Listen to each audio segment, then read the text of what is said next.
दसरू मनोज बाजपेयी झारखंड में अपनी आदिवासी मातृभूमि से भागकर मुंबई आ गया है और अपनी पत्नी वानो के साथ निर्माण मजदूर के रूप में काम कर रहा है। वे एक निर्माणाधीन इमारत में अस्थायी आवास में रहते हैं। उनकी बेटी जोराम लगभग 1 साल की है और उसका जन्म मुंबई में हुआ था। वे 5 साल से मुंबई में हैं।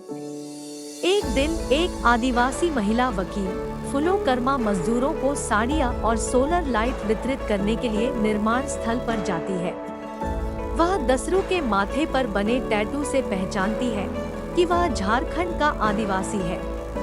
उसे घर पर उसकी असली पहचान का एहसास होता है।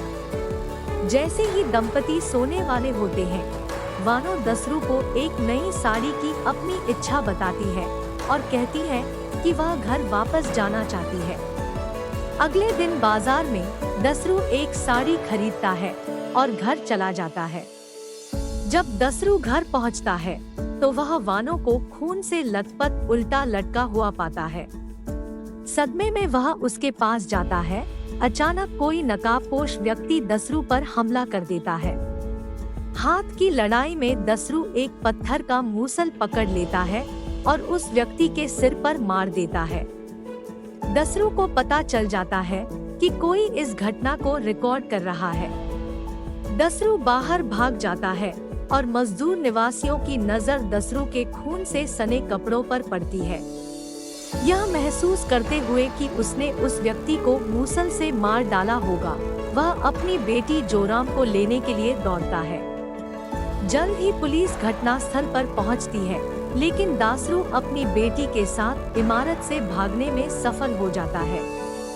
दसरू देर रात अपनी पत्नी का पता लगाने के लिए इमारत में लौटता है। पड़ोसी उसे बताता है कि पुलिस उसका शव ले गई है। फुलो कर्मा दसरू का वीडियो एक स्थानीय समाचार चैनल को भेजता है।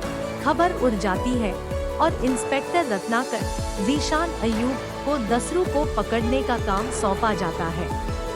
दसरू झारखंड के लिए ट्रेन पकड़ने के लिए रेलवे स्टेशन जाता है। रत्नाकर को बताया गया कि दसरू को रेलवे स्टेशन के सीसीटीवी में देखा गया है। रत्नाकर पुलिस कर्मियों के साथ रेलवे स्टेशन पहुंचे। ट्रेन में एक कांस्टेबल की नजर दसरू पर पड़ती है और वह फोर्स को अलर्ट कर देता है। दसरू ट्रेन से कूद नहीं सकता क्योंकि वह तेज गति से चल रही है। अंतिम छोर पर पहुंचने पर दसरू ट्रेन के दरवाजे के पास जोरम के साथ अपनी छाती पर कपड़ा लपेटकर छिप जाता है।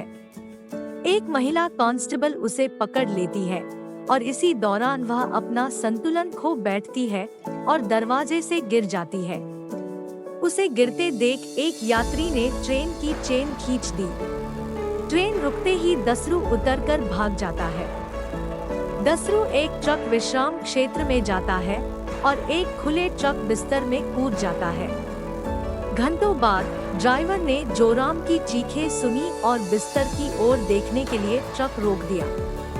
दसरू पर ध्यान देने पर वह उसे ट्रक से बाहर निकाल देता है। उतरने पर दसरू को पता चला कि वह अपने गांव से कुछ मील दूर झारखंड में है।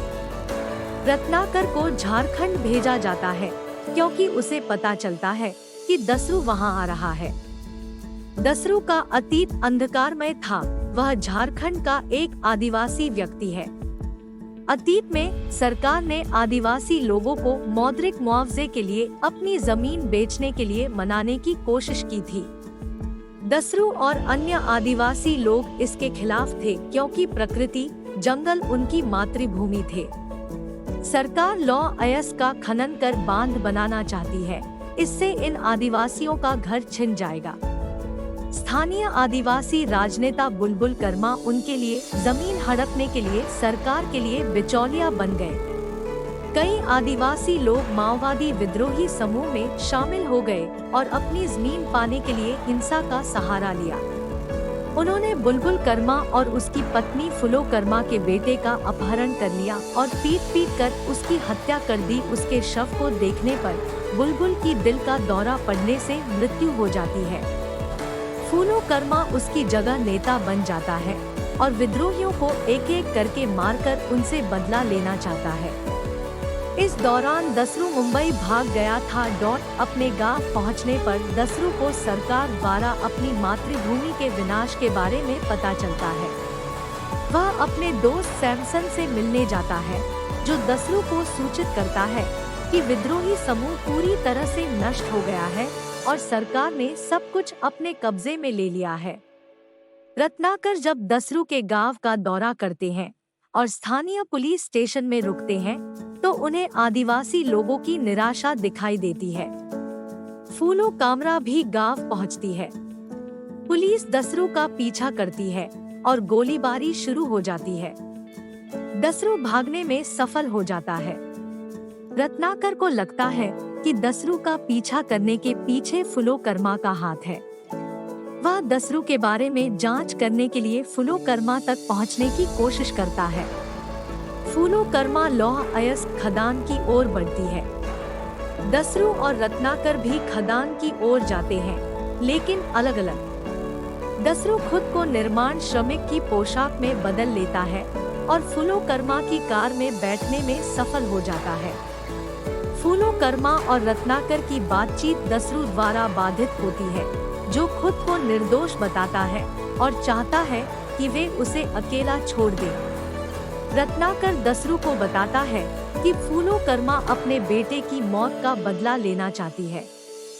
जैसे ही फूलो रत्नाकर की बंदूक छीनने की कोशिश करती है, उसी क्षण रत्नाकर द्वारा उसके सिर में गोली मार दी जाती है।